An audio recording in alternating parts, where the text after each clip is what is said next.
Hey folks, and welcome back to the final episode of Let's Play Call of Duty 1. It's been a long time getting here, and I don't mind telling you that this entire LP has been about 250% more work than I thought it was going to be. And it's going to be ending on a really rough note. And joining with me at the end of this ordeal is... Hey everybody, it's the Last Robot Guy here, and contrasting to Cool Guy, this hasn't been an ordeal for me at all. Yeah, you ain't been playing fucking game. Hey, look, man, I did like a year, exactly a year of Dawn of War 2. This is still like less than half. Fair point. Good deal. Yeah, that's a fair point. So today we are attacking the city of Karkov, and much like real life, this is an absolutely hellacious mission. To put it in perspective, my rule has been finding a new strategy if I die at a certain area 5 times, right? On the last area of this mission, I died 87 times, and then I stopped counting. I would imagine you've run out of strategies by that point. It turned out to be a really cheap strategy that I drafted for the end game, and I have no qualms. So let's get in there and show you what I've cooked up.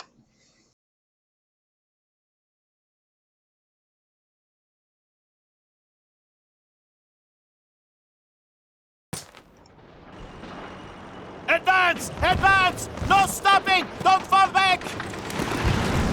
So this starts off innocently enough. Yeah, welcome to Kursk, a lovely place to spend your summer. Or your winter. Oh man. Yeah, so all of these hollowed out buildings, and they're still mounting all sorts of machine guns in them. There are no fewer than 3 machine guns in this next area, and they can all randomly decide to target you if you're unlucky. I'm gonna say, like, cause the last few Russian missions, I've just been talking about how much I really like the scenery, like, in United Offensive especially. It's just, nothing really comes close to capturing the atmosphere that this must have had for a lot of people, I think, back when, this was top-of-the-line graphics. Because, the silhouettes, the buildings on fire, the smoke in the distance, it doesn't feel like anything else that's been in, like, the Call of Duty United Offensive. Yeah, this is a very sick and shelled city, and I mean, that's more or less true to life. Karkov really got the worst of things in World War II. I mean, just in this one scenery, you've got that one thing, or you've got that one building over to the left that has a few broken windows, but it's mostly okay, and literally every other building looks like it's more or less a total write-off, total loss. Yeah, I suppose if any building was still standing and became prime real estate, the lake got blown up. Yeah, both sides were bombing the crap out of Karkov and shelling the crap out of it, and oh my god, Sergeant Antonov has huge balls to be standing in the middle of those, in the view of those 2 machine guns. Over here!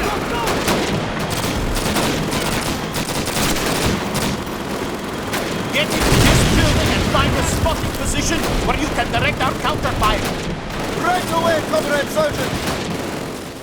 They gave us a pair of binoculars. We're like the richest soldier on the battlefield. Pretty much. It replaces our pistol, which, I mean, you're trading something that shoots for something that doesn't shoot, but I can count the number of times I've used my pistol in this game on one hand. To be fair, though, this does shoot. It shoots artillery. Well, it does anytime Korolov is on the phone. Yeah, it's a very specific sort of, he's like your ammo for your gun, as long as the phone's on.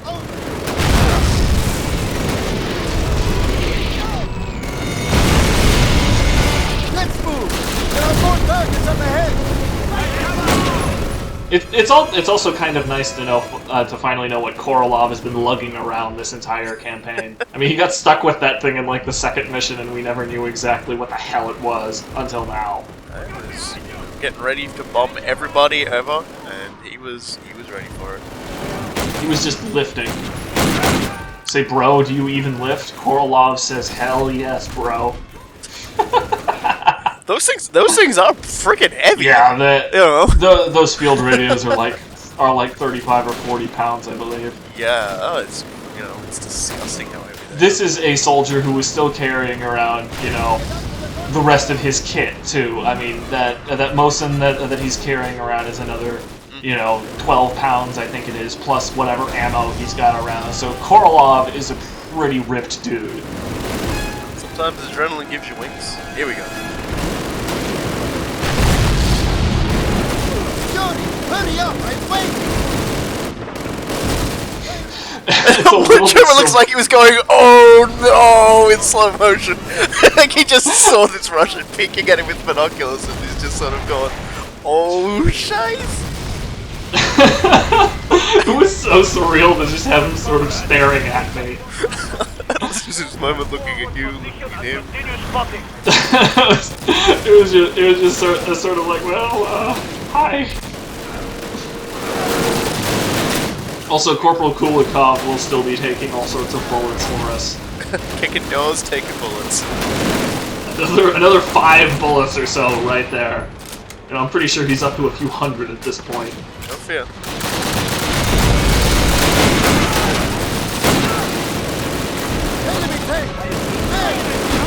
Really, like, just how desperate all of this is. Look at all the... Oh, goodbye tank.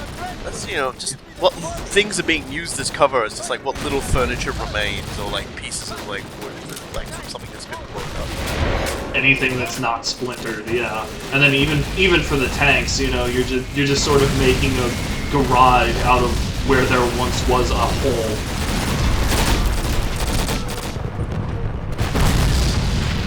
They're gone, comrades.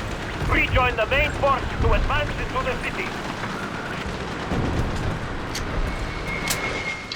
Now the mission hasn't looked like it's been that terribly difficult up till now, but you know that's largely because I'm experienced with this mission. If you are following Kulikov exactly, like right there, you get ambushed from this blown out building, and you have no chance of survival. It will just cut you down in no time. Always follow behind the guy that's like not gonna die. Yeah. In a lot of ways, the strategies for this level is spawn memorization, the game. A lot of old shooters are kind of like that, so I find it difficult to fault Call of Duty specifically for it, but by the same token, I can't say I feel it's compelling gameplay, besides being, you know, ridiculously tense.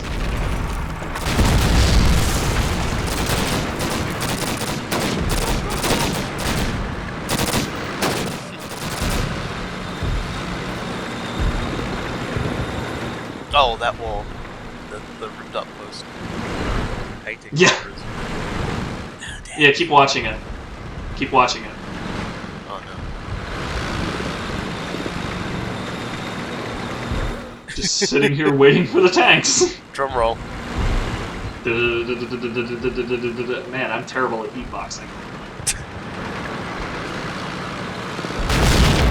There we go. They blew up the mural! I mean, it was only fair. Everything else was blown up. You're just completing the gosh. set. Yeah, this entire area is a freaking death trap. Oh god, it's just, you know, the killing corridor. I mean, they had that machine gun set up right there too. I mean, the only way you can really take care of that, unless you ambush them as they're trying to set up, which is not easy, I might add, is to throw some grenades. Which is kind of a tall order because you actually don't have any grenade replacements in this mission. You start out with 8, and that's all the more you have.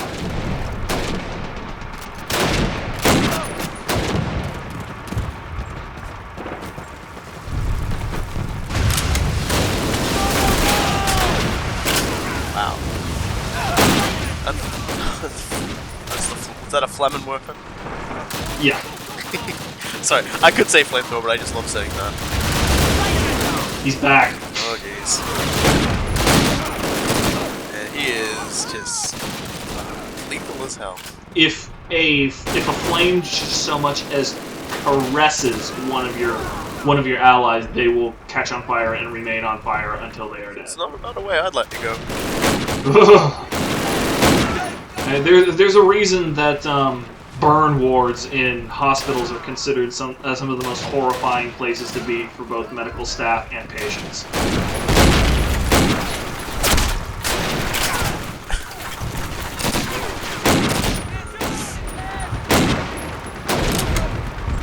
So, got rid of that guy at least. But it's like, just this whole, like, I love how uneven the terrain is as well. Like, you know, it's really like, you know, there was a house here, you know, there was level ground, you know, but it's gone, so you've got all the foundations it was on, and that's been blown to hell as well from the bombs. Like, you know, like, this was a whole house, and now it's like, two sides, you know, big cleave up the Which, middle. interestingly enough, is actually one of the things that makes this level more difficult. It's because with all of this uneven terrain, it's not immediately obvious where you can and can't go. So, in this particular area, instead of flanking around the way I have, it's very tempting to try to go up the killing corridor and right into the teeth of about 4 or 5 riflemen and 2 machine guns. So you gotta always remember to try and flank. Yeah, and I mean, this is one particular area where I will say that this level is brilliantly designed, because I mean, essentially it's very difficult, and you can rely on, you know, your shooting ability if you want, but, you know, otherwise you can simply be observant and, you know, make it substantially easier for yourself. It's a very nice way to reward the player.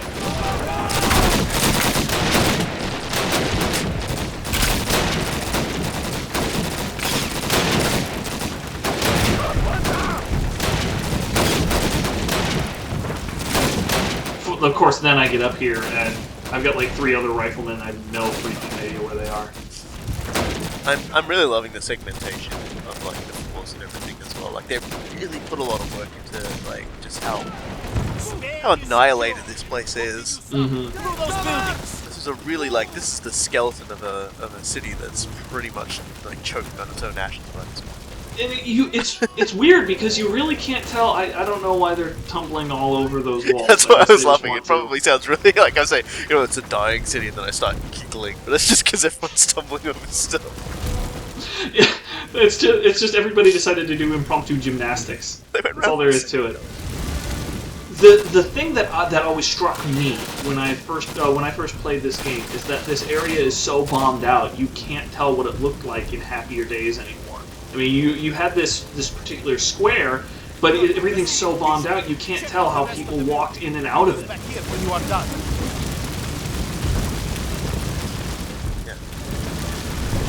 Yeah, you've really done like a fantastic job with this. I'm pretty sure that's very dangerous what you just did. Yeah, well, there was a dude around the side with an MP40, and I didn't want to take him on personally. I do enjoy that guy, thanks to these AI, never noticed that someone had fired a Panzerfaust off indoors, a room away from Nope. Nope.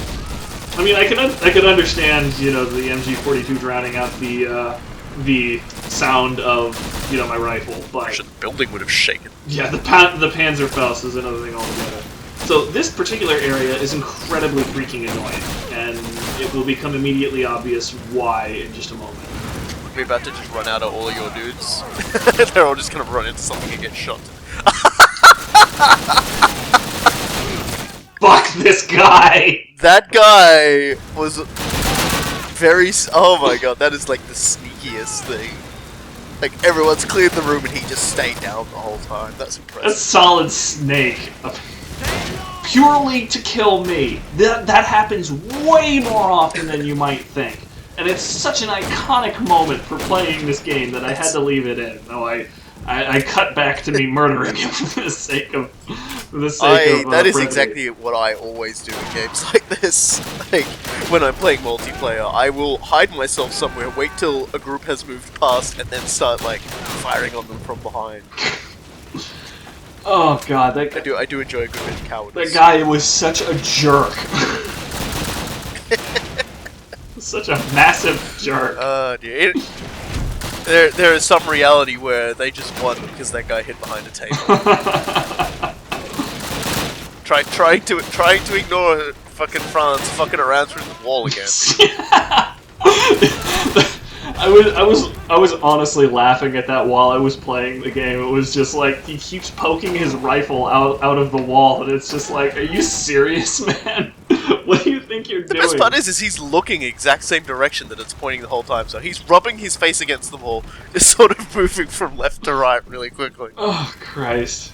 Franz. Or maybe that's Hans. We had an amazing moment in the thread where a gentleman who's playing this game alongside the LP had the inverted German show up, and he said it was Hans, and they are Hans and Franz, and they are there to shake you up. If you got that, you're incredibly old, and thank you for making me not feel so alone.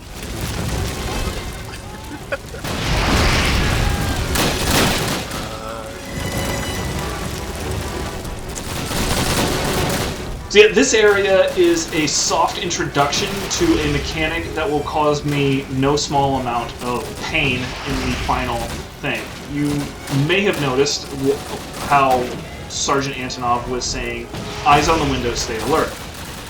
That is because there are two people who periodically and unpredictably spawn in the windows, and they strongly preferentially target the player over anything else, and their accuracy is sky high. Now, here, there's only two of them, so it's not really that big of a deal, particularly because one of them is carrying a MP40. This range, that's relatively survivable. Later on, there will be 5 of them, and they will all be carrying Kar 98K. There's something poetic about the entire situation, where the weapon that causes me the most pain at the end of this game is not an MP44, it's not a Gewehr 42, it's not any special gun at all. It's a plain Jane Kar 98K, and oh my god, I want to burn every single one of the little fuckers after this.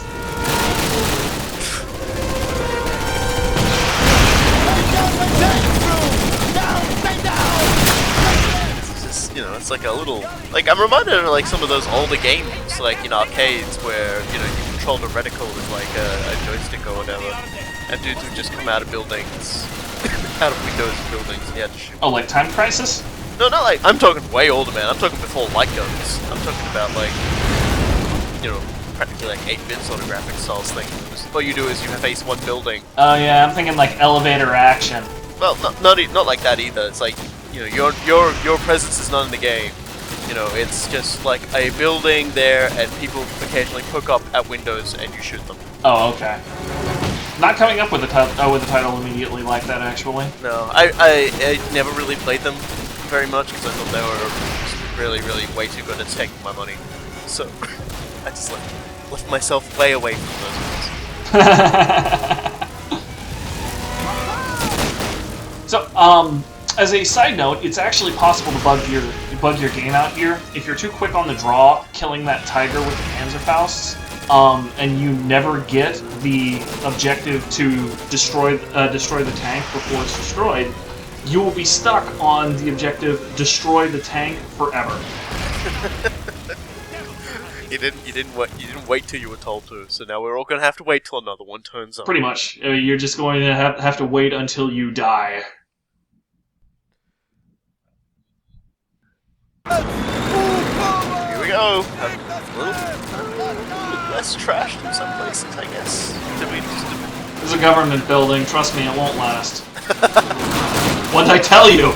Well, you would think they'd have bombed the government building soon.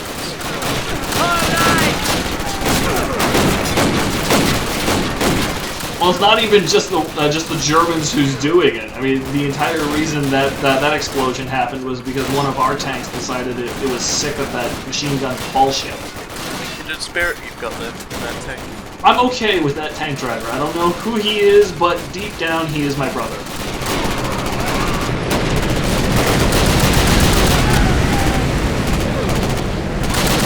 That dude right there may very well be the last MP44 holder in the game. The dude with his head buried in the floor. Will he be our last poorly death post German? I think so. Yes. I will miss them all forever.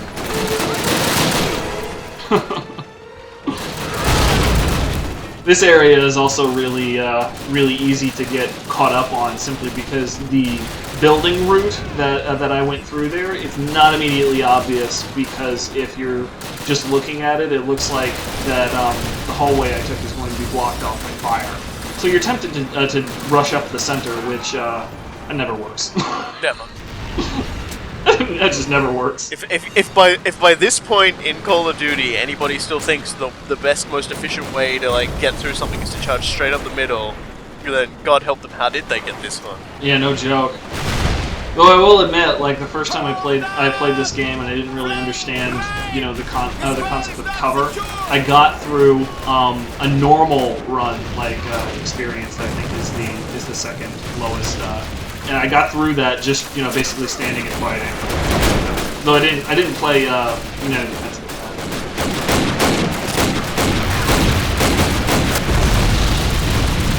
We need engineers to blow through that rubble so our tanks can proceed. You come with me. Pieces got the radio. Here we go again. Yeah. Fortunately, Sergeant Antonov is significantly better of a person to follow than, you know, pretty much anybody else we've done this with. With me, Blorf. Yeah, Antonov, I don't know. I don't think that's such a great idea. Hey, he drew the fire, so I could get I could take care of it. I just locked on the ground that whole time. You go out for that health and it's completely invalidated. Yeah. Ah, this game is so mean like that. Fuck my life. Oh look, Leonard's telling you where you need to go. Of course, he had almost nothing to do because I wasted all of the Germans before I moved over. We're almost there. We have to get into that building. Together, go!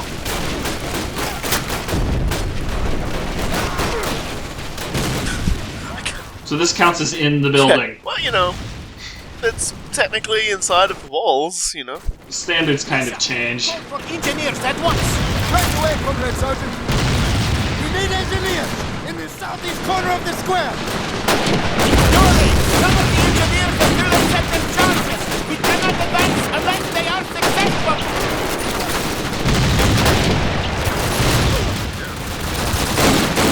This area can be just a total nightmare. I mean, basically what you need to do is suppress the machine guns, and there's two main ones that I focus on, but they can be repopulated at any time, and you still can't ignore all of the normal German soldiers around, because if there's too many, they will kill the engineers. You don't fail the mission if the engineers get killed. Antonov just orders Korolov to request more engineers, and Korolov ends up saying, "Stop yelling at me, yell at the Germans," to the guy on the other side of the line. That's beautiful. I was gonna ask if, like, they just keep throwing bodies at it, or if there's, like, a pass-fail. No, they keep throwing bodies at it. I mean, it might be that you can lose so many engineers that it finally fails you, but to be straight with you, if you lose a lot of engineers, you're probably gonna get blasted by those machine guns yourself, so...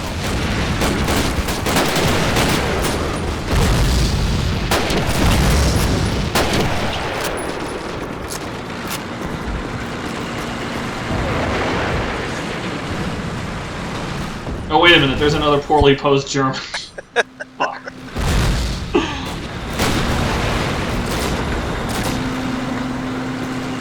Yeah. I'm trying to scavenge for health here because there's so many bodies, and I'm just like, somebody has to have dropped a medkit. But no such luck. Stingy as ever. Trying to use it to patch themselves up on a bunch of jokes. I mean, how dare they use health when they are shot? Oh, there's a pump. Yeah.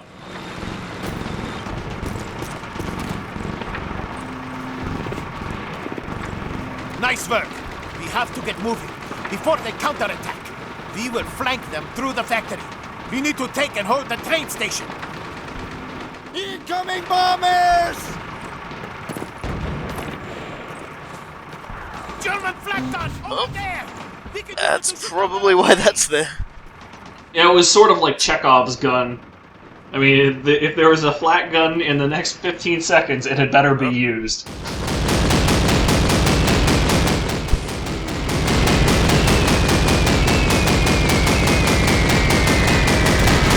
Oh no! Yeah, there's nothing you can do to save that statue. The first bomber always blows it up. That's probably just as well. Sorry, Len. Just like... But it was kind of in the way. Yes! I always loved the effect of flak guns. Like in Battlefield 1942, like I would always try and hug myself on a flak gun, just because I love the detonation in the air. They are freaking amazing, aren't they? I mean, they're so viscerally satisfying to shoot.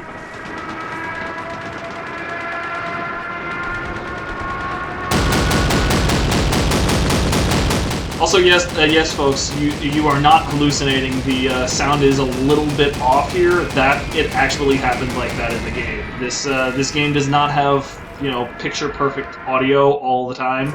There are sometimes times when audio channels get overwritten. This is one of those times. Well, they've realized it's probably a bad idea to continually send bombers exactly the same direction. Good show.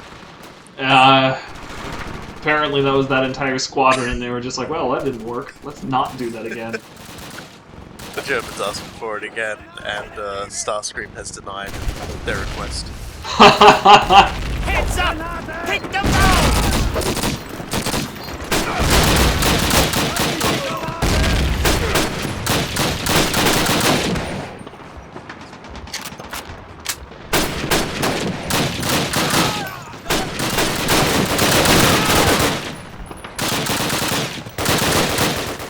Making anything in this factory for a very long time. Yeah. This all this is making is gravel for a little bit. I wonder how long it took for them to like rebuild like everything. Decades. You would just have to level everything and start again. There's nothing you should do. Yeah, there really isn't. I mean, everything is just a total write-off after a war like this, and that's often one of the fallacies that people end up thinking about. Is I mean, they think, oh, the war is over, that therefore all of the costs have been totaled, and it continues to go on in situations like this, and there's still a human toll with soldiers who can't stand down and everything like that. Yeah, and even beyond that, there's like what happens if there's still some mines left around? Yeah, that we're not even touching on just awful situations like that. Yeah, war doesn't end just when someone says, "Hey, it's over, guys." It goes and it drags on, and it makes itself known for a very long time. So, ladies and gentlemen, here we are. We're at the final set piece of the game. This is the place where I died so many times I literally stopped counting. And I'm going to run around and show off a little bit of what's going on here, because I'm about to ignore about 95% of this battlefield. There's everything going on here. There's a ton of Germans over on there, and the riflemen that you saw me shoot are the ones that I am terrified about. There are roughly 5 different spots where they can spawn. 4 on this side of the flat gun, 1 on top of the factory over on our far right. They can 2-shot you and will often do so in under a second. There. Yeah, ow. There you go. And that was 1 rifleman taking me down. So, yeah, this is, it is a hellaciously hard area, and there is pretty much nothing you can do to make it a quote-unquote perfect run. Like the Stukas that are running around, you can shoot them down with the flak Beerling, but they are not harmless. Case in point.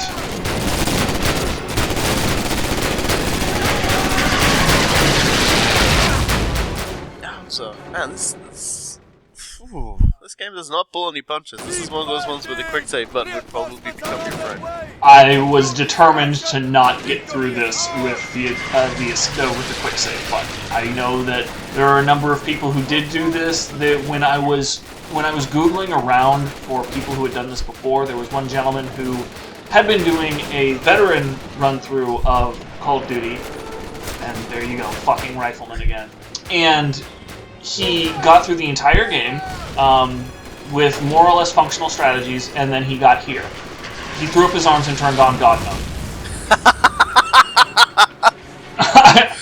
And you were just like, well, serious. dude, it's time to show you that you're just half a man. Yeah. And I love it. I'm still actually going through and showing you shit that doesn't work. I mean, you would think that, oh, hey, this is a really well supplied area. I can just shoot some of the tanks from here. There's a problem with sticking in one area too much. After the Stuka comes the first time, it explicitly targets you.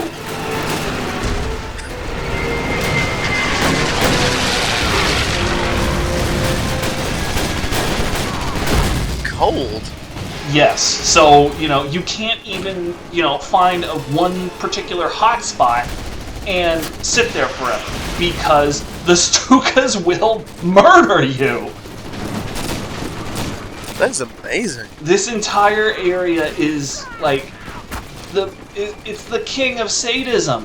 I have literally never run into a area, not in Dark Souls, not in a bullet hell shooter, not in any other game that hates you as much as this train station. I always felt the trains were just machines of hatred.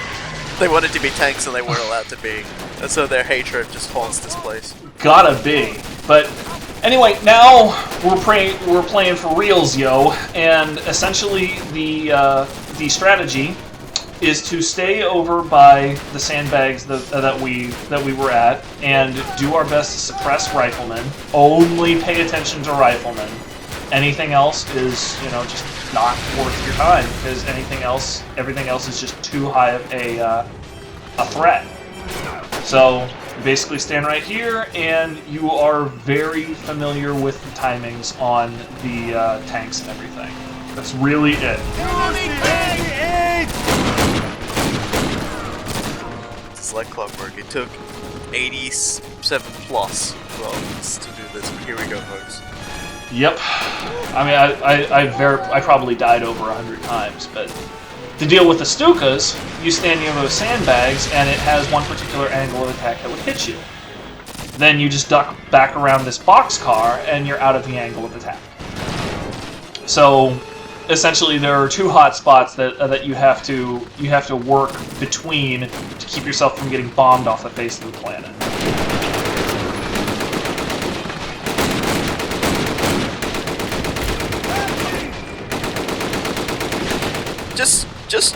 I would like to say as well, I do really appreciate the level of detail on the surrounding area as well. Like, there's just so much going on. It's like it looks like a real train station. Like, it doesn't just look like a train station you've seen something like, you know, Counter-Strike or something, where it's just kind of like an area where a bunch of trains are or something. That will be important when we get to the end of this section. I mean, you're pointing out something very astute, but it will be important when we get to the end of this section. It's also worth noting that the half-track I blew up, it's incredibly important that you know when those half-tracks are showing up, because the half-tracks are populated with Germans that will assault your actual line. They will get it in between your allies and start trying to find you and kill you.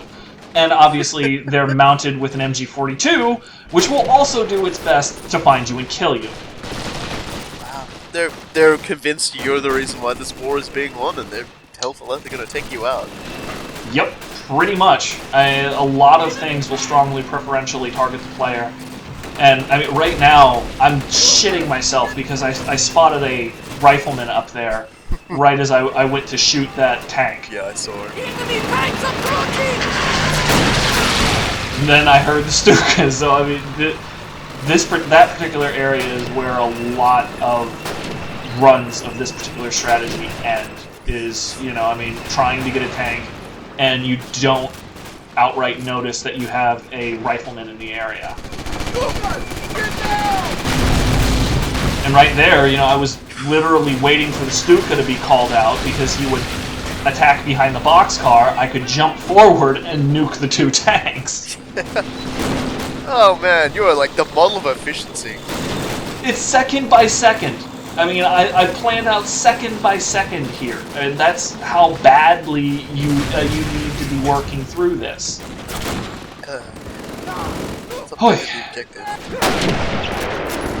Here we go. And yeah, and now you just have to survive for 2 minutes, Of course, something else changes. All of those Germans over there that weren't assaulting the base, and I told you that it was special because those half-tracks would do it, now every German over there is intent on assaulting the base, finding you, and murdering you. Can we get some sad poor music going in this last minute and a half, please?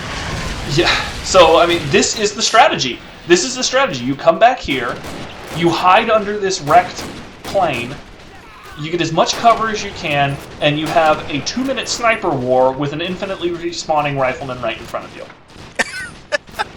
Well, still better than God mode.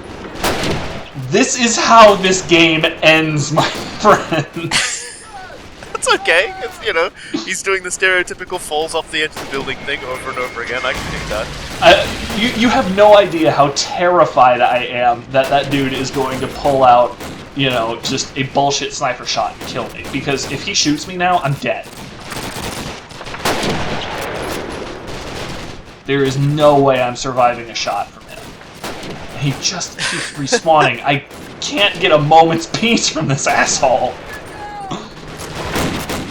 They got some guy on a radio back there saying, more snipers on the building. Don't blame me, blame the Russians.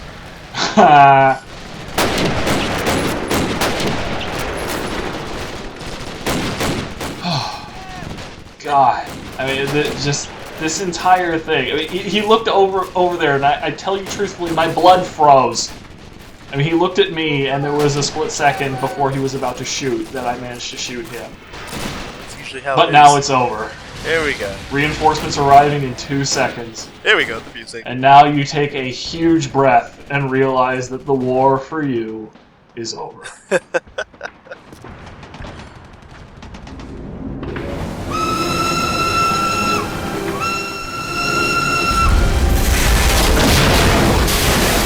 that's one angry train. And it has a lot of angry people inside it.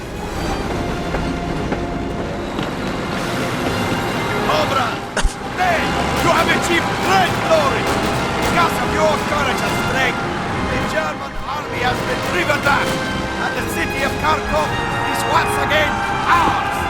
From this day forward, we shall not take another step back until this war is won! Fight on! I cannot describe to you how immensely cathartic this sequence is. This is what I was talking about when I said finale was way more appropriate.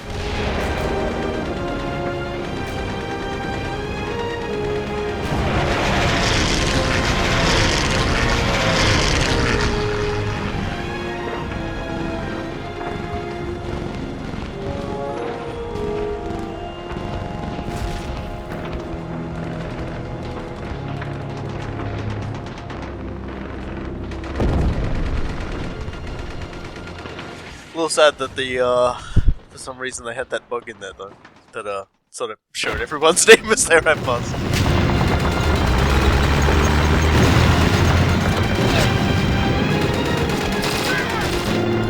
Here they come! There! Azad! To your right! We took the arm! Cruising it!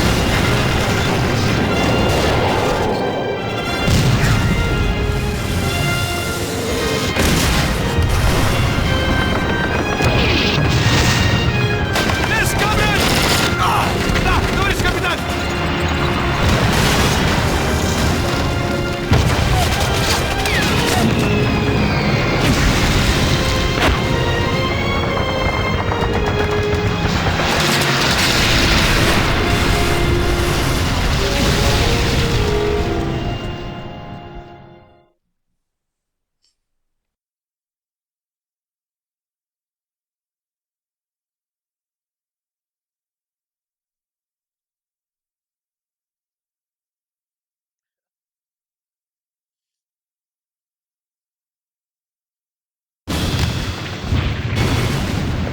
First squad, follow me! Fall back! Ah! Medic! Over here now!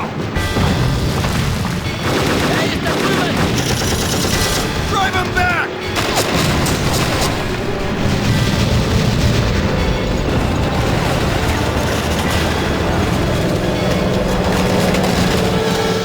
seriously, that shot is beautiful. It's like the city on fire. Although I will admit the fort is pretty cool too.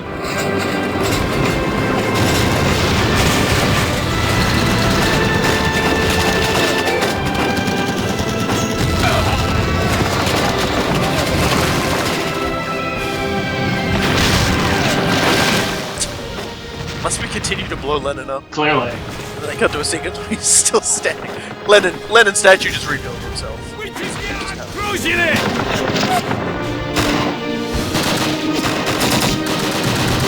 Dead! Назад! Товарищ капитан!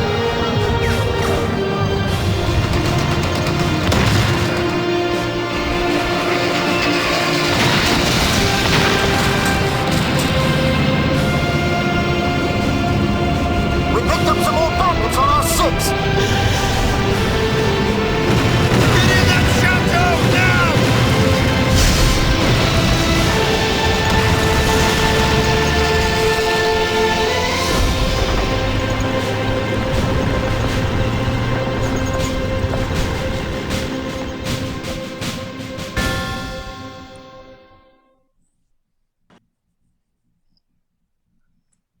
I've never really liked that final movie that much. I didn't really feel like it was well thought out. Like you said, there's one moment where Lenin is blown up and then he's magically rebuilt. I mean, the entire design just seems a little bit schizophrenic.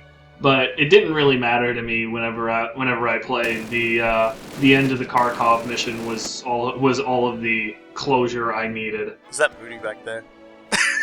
That's gotta be Moody back there. He just punched the shit out of a joke. I choose to believe so, because the soldier we're following is Captain Foley. You can tell by the body armor he wears. I do like these little sequences. I think they're pretty good. Oh, there's Moody again. They did a nice callback to the first Call of Duty by, pointing out, or by starting with the same cinematic and then changing it up with a lot of the new assets that they had put in.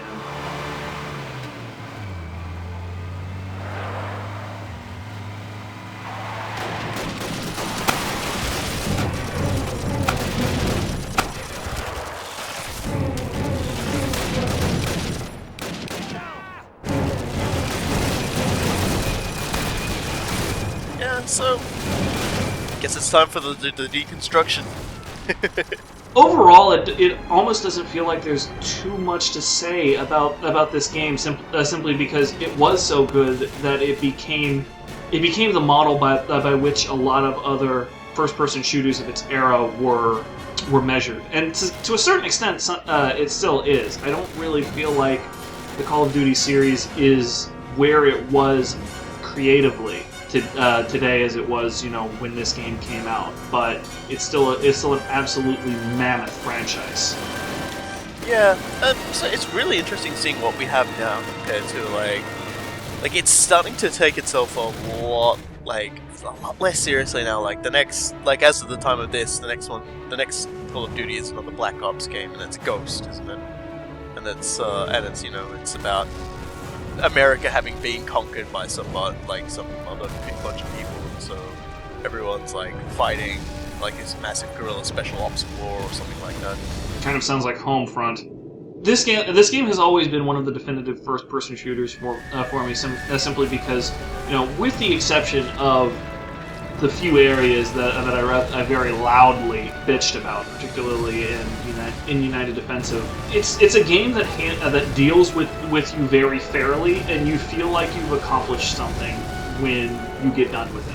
Tell you truthfully, after dying over 100 times probably at that rail yard, I definitely felt like I accomplished something after I beat it completely fairly and legit. Yeah, what are you gonna be the first guy who's put on YouTube actually getting through that part legitimately without quick saving? No, there was another gentleman who did it on Veteran, but again, who's to say if he did it for a first time or anything like that? There are a few other YouTube videos of people showing pretty much my exact same strategy, and that didn't really surprise me when I found that out, because I've been over every inch of that battlefield. I don't think there's another spot where that's functional. To me, as someone who's never played a Call of Duty game ever. Like, just watching the way this one goes through and say, comparing it to what I've seen of like the more recent ones, I think it's almost like the development of films on the subject of war and conflict. You know, you look at this one's much more, you know, it's like Band of Brothers, it's like, you know, Enemy at the Gate.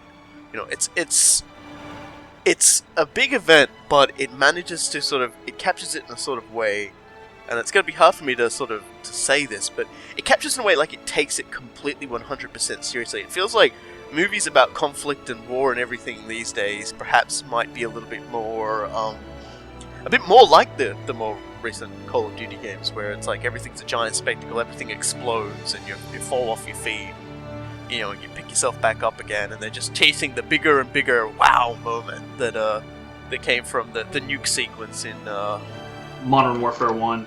Oh, you're thinking of Modern Warfare 1, and yet you are definitely correct. This game deals with war in a very somber way. There's not really any glorious moments in this game besides the ones that you make in your own mind, and that's fine. You know, there are certainly areas where you know, I felt like a badass, but you know, you certainly didn't have, you know, Foley or Ingram or Sergeant Antonov saying, "Wow, you know, I totally rely on you for everything," and treating you like you're this war god or anything like that. And you know, you get a lot more of that with the way that, again, how a lot of the player characters are handled in more recent Call of Duty games. I mean, just Ramirez, do everything.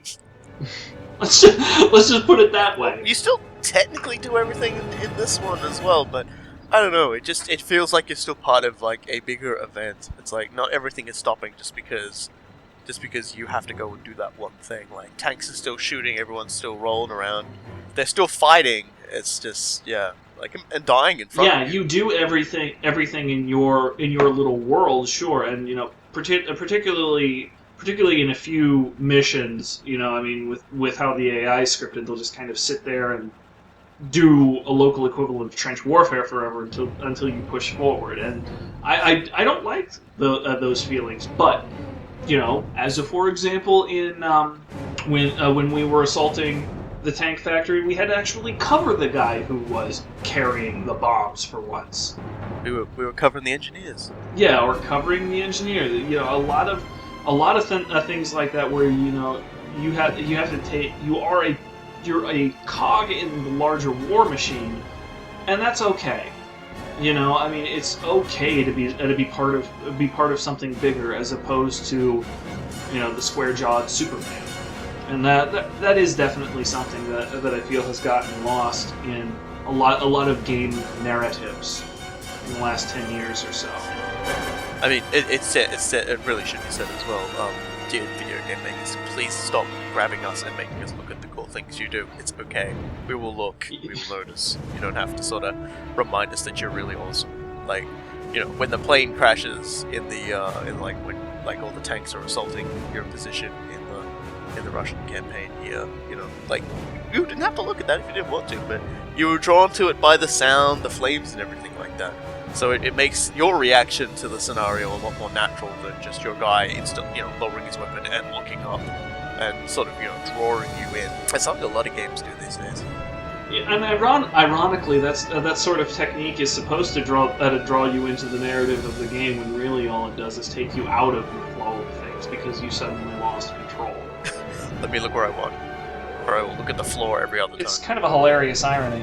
Yeah, there's so many things that Call of Duty has done that are sort of just fallen by the wayside. You would think that they were the lessons that needed to be remembered. But well, this is where we are in the industry now, and Call of Duty as a game still exists, so everyone can go back to it. You can still get it on Steam and take a look at it and see for yourself whether or not you think it's the game experience that we talk about. I still think it's a fantastic game, but as it stands, we're almost out of time, folks, and before we go, I definitely want to give a shout out to Skillness622. He is really busy with work and couldn't be with us today, but you know, Skillness, we're thinking about you. We love you, man. You know, you take good care of yourself. You've been a total boss.